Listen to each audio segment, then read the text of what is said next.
നമസ്കാരം, പുതിയൊരു വീഡിയോയിലേക്ക് സ്വാഗതം. നമ്മളിന്നലെ 45 വരെയുള്ള ക്വസ്റ്റ്യൻ ചെയ്ത് 46ാമത്തെ ചോദ്യം ചോദിച്ചിട്ടായിരുന്നില്ലേ പോയത്. വിജയത്തെ പോലെ വിജയിക്കുന്ന മറ്റൊന്നില്ല എന്ന തൊണ്ടേക്കിൻ്റെ ഏത് സിദ്ധാന്തമായാണ് ഈ പ്രസ്താവന ബന്ധപ്പെടുന്നത് എന്നുള്ള ചോദ്യം ചോദിച്ചിട്ടാണല്ലേ നമ്മൾ പോയത്. അപ്പം അതിൻ്റെ ഉത്തരം ഏതാണ്? പറഞ്ഞേ, അതിൽ തന്നെ നമുക്കങ്ങ് തുടങ്ങാം. പറഞ്ഞേ.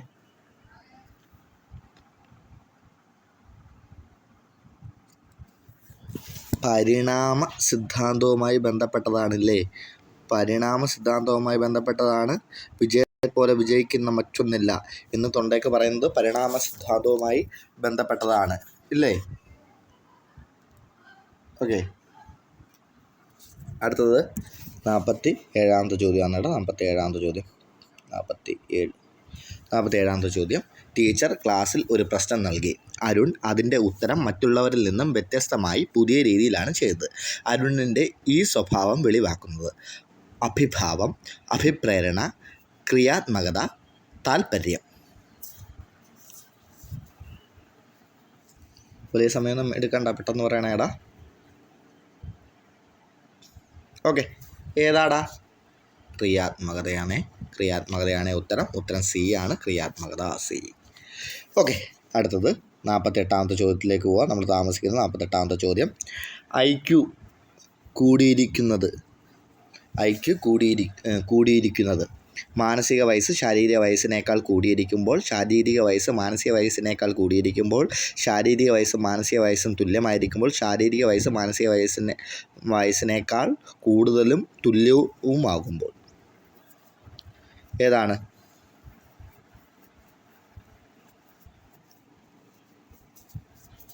IQ കൂടുന്നത് എങ്ങനെയാണ്?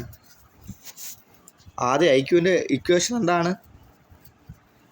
MA/CA × 100 ആണല്ലേ. അപ്പം ഇവിടെ ഇതിനകത്ത് ഈ MA എന്ന് പറഞ്ഞാൽ എന്താണ്? മാനസിക വയസ്സാണ്. CA എന്ന് പറഞ്ഞാൽ കാലിക വയസ്സ്, അതായത് നമുക്കിപ്പോൾ ഉള്ള ക്രോണോളജിക്കൽ ഏജാണ്. അപ്പം ഇതിനകത്ത് ഏത് കൂടിയാലാണ് ഇതിൻ്റെ മാത്സ് പരമായി ഇതിനകത്ത് വാല്യൂ കൂടുന്നത്? ഈ സാധനം കൂടിയാലാണല്ലേ എൻ്റെ വാല്യൂ കൂടുന്നത് ഇല്ലേ. അപ്പോൾ താഴത്തുള്ളതിൻ്റെ വാല്യൂ കൂടിക്കഴിഞ്ഞാൽ എൻ്റെ വാല്യൂ കുറയും. അപ്പം മാനസിക വയസ്സ് ശാരീരിക വയസ്സിനേക്കാൾ കൂടിയിരിക്കുമ്പോഴാണ് എന്തോ കൂടുന്നത്? IQ കൂടുന്നത്. ഓക്കെ, IQ കൂടുന്നത് മാനസിക വയസ്സ്. അപ്പം ഉത്തരം ഏതാണ് വരുന്നത്? ഉത്തരം A. ഓക്കെ, അപ്പം മാനസിക വയസ്സ് ശാരീരിക വയസ്സ് ഇത് ആരുമായിട്ടാണ് ബന്ധപ്പെട്ടിരിക്കുന്നത്? ഈ ബുദ്ധിമാനം ആരുമായിട്ടാണ് ബന്ധപ്പെട്ടിരിക്കുന്നത്? IQ William Stern. ഒറ്റ പേര് പറഞ്ഞാൽ വില്യം സ്റ്റേൺ ആണ്. എന്നാൽ ഒരു ആൽഫ്രഡ് ബിനെ ഉണ്ടല്ലേ എടാ, ആരാണത്? ബുദ്ധിമാപനമാണെങ്കിൽ ആരാടാ? ബിനെയാണ്. ബിനെ സൈമൺ സ്കെയിലൊക്കെ അറിഞ്ഞൂടെ. അപ്പം ബിനെ ബുദ്ധിമാനമാണെങ്കിൽ വില്യം സ്റ്റേൺ. ഓക്കെ, എല്ലാവർക്കും അറിയാവുന്ന സാധനങ്ങളാണ്, ജസ്റ്റ് അങ്ങ് പറഞ്ഞതേ ഉള്ളൂ. അടുത്ത 49ാമത്തെ ചോദ്യം ഏടാ. 49. അപ്പോൾ ആ മേഖല ഒന്ന് നോക്കിക്കോണേടാ. ഓക്കെ, ജസ്റ്റ് ആ മേഖല ഇതിനകത്ത് മാത്സ് ഒന്ന് നോക്കുക. പിന്നെ ഈ ബുദ്ധിമാപനവുമായി ബന്ധപ്പെട്ട് ഒന്നോ രണ്ടോ ചെറിയ ചോദ്യങ്ങൾ. ആൽഫ്രഡ് ബിനെ സ്കെയിൽ എന്തുമായി ബന്ധപ്പെട്ടിരിക്കുന്നു? പിന്നെ ഏതാണ് ബുദ്ധി പരീക്ഷയുടെ പിതാവാര്? പിന്നെ മാനസിക വയസ്സ് എന്ന ആശയത്തിന് രൂപം കൊടുത്തിരിക്കുന്നത് ആര്? ഈ ബുദ്ധി പരീക്ഷയുടെയും മാനസിക വയസ്സ് ഇത് രണ്ടും ആരാണ്? ആൽഫ്രഡ് ബിനെയാണ്. ഓക്കെ, അപ്പം ബുദ്ധിമാപനത്തിൻ്റെ വ്യക്തി ആരാണെന്ന് ചോദിച്ചാൽ ആരാണ്? ആൽഫ്രഡ് ബിനെയാണ്. എന്നാൽ ബുദ്ധിമാനം ചോദിച്ചാൽ ഏതാണ്? വില്യം സ്റ്റേൺ ആണ്. ഓക്കെ, അപ്പോൾ അത്രയും ചോദ്യങ്ങളൊന്ന് നോക്കിയാൽ പിന്നെ അതിൻ്റെ മാത്സ്, IQവിൻ്റെ മാത്സ്. ഓക്കെ, എന്നാൽ EQ വന്നാൽ ആരാണ്? അത് ഗോൾമാൻ ആണേ, മറക്കല്ലേ EQ. ഓക്കെ, എനിവേ 49ാമത്തെ ചോദ്യം നമുക്ക് നോക്കാം. യഥാർത്ഥത്തിൽ ഇതിനെ ഒരു പ്രത്യേക അവസ്ഥയായി കാണാൻ പറ്റില്ല, എന്നാൽ ക്രമാതീതമായ അസ്വസ്ഥതയും കുറഞ്ഞ ശ്രദ്ധയും അടങ്ങിയ ഒരു സ്വഭാവ രൂപമാണിത്. ഇത് സൂചിപ്പിക്കുന്നത് ഓട്ടിസം, ADHD, സെറിബ്രൽ പൾസി, ബുദ്ധി പരിമിതിയുള്ള കുട്ടിയെന്നും കൂടി ഉണ്ട്. ബുദ്ധിപരിമിതിയുള്ള കുട്ടി. ഓക്കെ,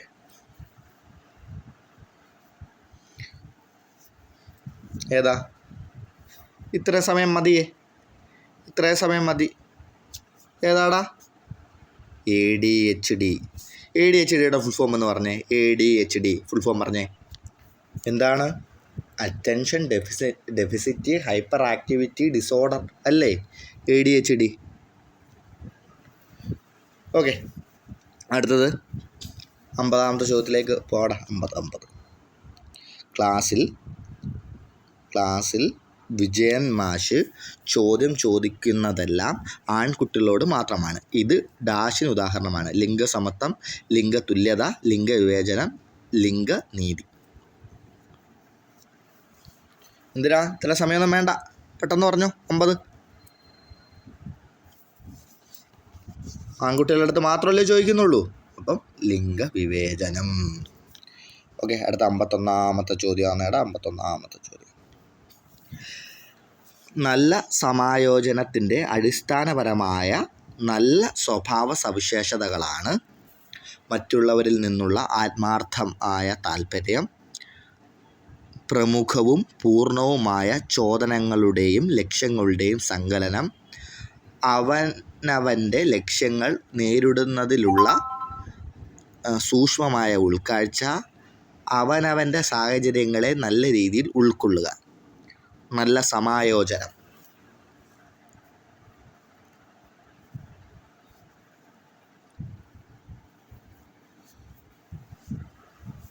നല്ല സമായോജനത്തിന് ഇതിനകത്ത് നിങ്ങൾക്ക് ഏതാണ് തോന്നുന്നത്? ഇത് നല്ല ചോദ്യമാണ്, തെറ്റും. ഉത്തരം D ആണ്.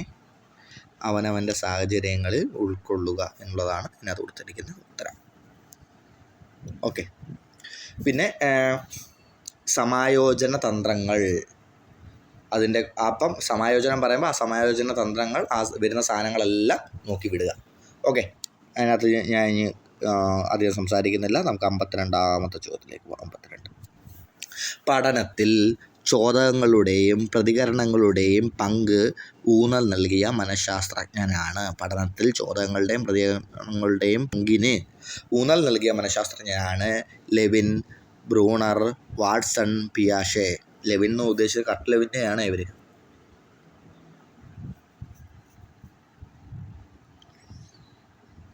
താഴെ തന്നിരിക്കുന്നതിൽ ചോദക പ്രതികരണത്തിൻ്റെ ആളാരാ?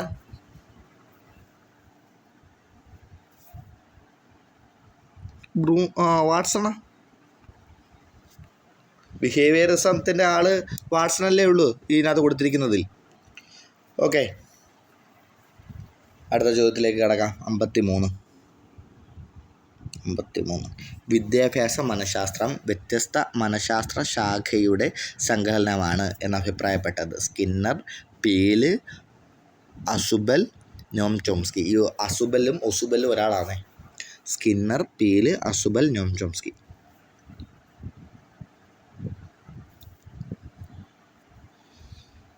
ആരാ? വിദ്യാഭ്യാസ മനഃശാസ്ത്രം വ്യത്യസ്ത മനഃശാസ്ത്ര ശാഖയുടെ സങ്കലനമാണ്. നിങ്ങൾക്ക് കിട്ടിക്കാണും.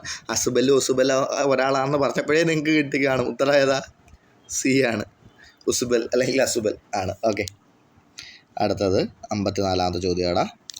മനഃശാസ്ത്ര പഠന രീതിയിൽ പെടാത്തത് ഏത്? മനഃശാസ്ത്ര പഠന രീതിയിൽ പെടാത്തത് ആത്മപരിശോധന രീതി, നിരീക്ഷണ രീതി, ചികിത്സാ രീതി, ബിംബന രൂപവൽകൃത രീതി.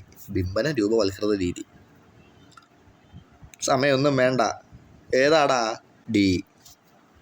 ഓക്കെ, ആ 1 2 3 4 എണ്ണുന്ന സമയം അടാ. നമുക്കറിയാവുന്ന ചോദ്യങ്ങൾ 2 കാര്യങ്ങളാണ്. ഒന്ന്, ചോദ്യം എല്ലാം ഫുള്ള് വായിച്ചു നോക്കണം. രണ്ടാമത്തെ കാര്യം, അറിയാവുന്നതാണെങ്കിൽ അപ്പം തന്നെ ഉത്തരം കറപ്പിച്ചോണം. ഓക്കെ, അടുത്ത 55ാമത്തെ ചോദ്യമാണ്. സംഘാതത്തിൻ്റെ അംശങ്ങളെ സമ്മാനങ്ങളുമായി പ്രത്യക്ഷണം ചെയ്യുമ്പോൾ അവയെ പരസ്പരം ബന്ധിതമായും പ്രത്യക്ഷണം ചെയ്യുന്നതാണ്. തുടർച്ചാ നിയമം, സാമ്യത നിയമം. ഉത്തരം സാമ്യതാ നിയമമാണ് കേട്ടോ. ആ ചോദ്യം ഇച്ചിരി നല്ല കൺഫ്യൂസിങ് ആണ്. അത് ഉത്തരം ബി സാമ്യത നിയമമാണ്. ആ ഗസ്റ്റാൾട്ട് മനഃശാസ്ത്രം, അതിനകത്ത് വരുന്ന ആ സാധനങ്ങൾ, ആ പടങ്ങൾ എന്തൊക്കെ, ഗസ്റ്റാൾട്ട് മനഃശാസ്ത്രത്തിൽ പ്രധാനമായും പെടുന്ന ആൾക്കാരൊക്കെ, പിന്നെ ആ പടങ്ങളുണ്ടല്ലോ, ഓരോ പല രീതിയിലുള്ള പടങ്ങൾ, ആ ചിത്രങ്ങൾ, അതിൻ്റെ പേരുകൾ, പിന്നെ അതിൻ്റെ ഒരു വാക്യരൂപങ്ങളും, ഓരോ ചിത്രത്തിൻ്റെയും കൂടെ വരുന്ന വാക്യരൂപങ്ങൾ, അത്രയും മാത്രം ഒന്ന് വായിച്ച് വെച്ചാൽ മതി. അവിടുന്ന് ആ സാധനം കിട്ടിക്കോളും. ഓക്കെ. ഈ ഗസ്റ്റാൾട്ട് മനഃശാസ്ത്രത്തിൻ്റെ പിന്നെ പ്രധാനമായിട്ടൊരു ചോദ്യമുണ്ട് കേട്ടോ. അംശങ്ങളെക്കാൾ ആകെത്തുകയ്ക്കാണ് പ്രാധാന്യം നൽകുന്നത് ഗസ്റ്റാൾട്ട് മനഃശാസ്ത്രത്തിനാണ്. അതെപ്പോഴും നോക്കിക്കോണേ. ഓക്കെ. 56ാമത്തെ ചോദ്യം. ഒരു കാര്യം കുറച്ചു കാലം മാത്രം ഓർമ്മയിൽ നിലനിൽക്കുന്നത്. ഹ്രസ്വകാല ഓർമ്മ, ദീർഘകാല ഓർമ്മ, ശീലസ്മരണ, നിഷ്ക്രിയ സ്മരണ. ഇത്ര സമയം വല്ലതും വേണോ? വേണ്ട, പറഞ്ഞോ. ആർക്കും ഉത്തരം എഴുതാവുന്ന ചോദ്യമാണ്. ഹ്രസ്വകാല ഓർമ്മ അല്ലെങ്കിൽ ഹ്രസ്വകാല സ്മരണ. ഓക്കെ. അടുത്ത 57ാമത്തെ ചോദ്യമാണ്. 57ാമത്തെ ചോദ്യം.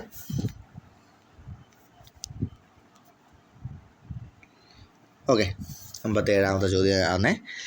പരിചിത പദങ്ങൾ ഒരു പരിചിത വസ്തുവുമായി ബന്ധപ്പെടുത്തുക എന്ന തത്വം പ്രയോഗിക്കുന്ന രീതി.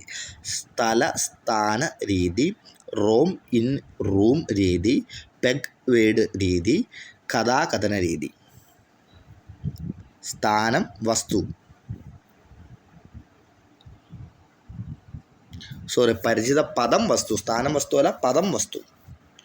പദം വസ്തു, പദം വസ്തു. പദം എന്ന് സൂചിപ്പിക്കുന്ന ഏതെങ്കിലും ഒരു വാക്കിനകത്തുണ്ടോ എന്ന് നോക്കിയേ. ഉണ്ട്. പദം. പദം ഏതാണ്? വേഡ്. അപ്പോൾ ഏതായിരിക്കും ഉത്തരം? സി. ഇത്രയും മതി. Simple logic. ഉത്തരം സി ആണ്, പെഗ് വേഡ് രീതി. ഓക്കെ. അടുത്ത 58ാമത്തെ ചോദ്യമാണ്. ലാസ്റ്റ് PDF ആയതുകൊണ്ട് നീക്കാൻ ബുദ്ധിമുട്ടാണ്, അതുകൊണ്ട് മാർക്ക് ചെയ്ത് തരാം. 58ാമത്തെ ചോദ്യം. ഇന സമീപനം പ്രകാരം വ്യക്തിത്വ നിർണയം നടത്തിയ ശാസ്ത്രജ്ഞരിൽ പെടാത്തത്. ഇന സമീപനം പ്രകാരം വ്യക്തിത്വ നിർണയം നടത്തിയ ശാസ്ത്രജ്ഞരിൽ പെടാത്തത്. Wechsler, Sheldon, Kretschmer, Hippocrates. ഉത്തരം ഞാൻ അങ്ങ് പറയുകയാണ്. ഞാൻ നിങ്ങളെ കൊണ്ട് പറയാം. വെഷ്ലറാണ്. ഓക്കെ. അത് അങ്ങനെ അങ്ങ് വിട്ടേരെ. അത് വലിയ രീതി പിടിക്കാൻ നിൽക്കേണ്ട. വേണമെങ്കിൽ ഇന സമീപനത്തിൽ വരുന്ന ഈ 4 പേരാ, ഈ ബാക്കിയുള്ള 3 പേരാണെന്ന് ഒന്ന് നോക്കി വെച്ചേക്കുക. അത്രയും മതി. അതിൻ്റെ ആവശ്യമുള്ളൂ. 59ാമത്തെ ചോദ്യമാണ്. 59. സാധാരണ നിലയിലുള്ള മനസ്സാണ് ഉപബോധ മനസ്സ്, ബോധ മനസ്സ്, അബോധ മനസ്സ്. ഇവയൊന്നുമല്ല. പറയാലോ. സാധാരണ നമുക്കുള്ള മനസ്സേതാ? മതി, ഇത്ര സമയം മതി കേട്ടാ. ബോധ മനസ്സ്. ഓക്കെ. 60ാമത്തെ ചോദ്യം, ഇന്നത്തെ ലാസ്റ്റ് ചോദ്യം. അടിസ്ഥാന ത്രിമാന സിദ്ധാന്തത്തിൻ്റെ ഉപജ്ഞാതാവ്. ത്രിമാന സിദ്ധാന്തം ബന്ദൂര, കാറ്റൽ, ഐസങ്ക്, ഫ്രയർ.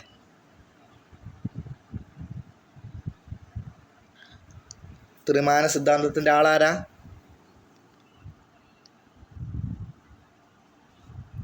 ഐസങ്ക്. ഓക്കെ. ഐസങ്ക്. ഓക്കെ അല്ലേ? എന്നാൽ ത്രിമുഖ സിദ്ധാന്തത്തിൻ്റെ ആളാരാ? ത്രിമുഖ സിദ്ധാന്തം കാറ്റലിൻ്റെ അല്ലേടേ? ത്രിമുഖ സിദ്ധാന്തം കാറ്റലിൻ്റെ അല്ലേ? അയ്യോ, കാറ്റലല്ല. കാറ്റലിൻ്റെ ഏതാണ്? കാറ്റലിൻ്റെ നമ്മുടെ ഖരബുദ്ധി, ദ്രവബുദ്ധി. ഖരബുദ്ധി, ദ്രവബുദ്ധി എന്ന് തിരിച്ച വ്യക്തിയാണ് കാറ്റൽ. മറ്റേത് സ്റ്റേൺബർഗിൻ്റെയാണ് ട്രയാർക്കിക് സിദ്ധാന്തം. Triarchic Sternberg. പിന്നെ ത്രിമുഖം സിദ്ധാന്തം ആരാണ്? ഐസങ്ക് അല്ലേ? ഓക്കെ.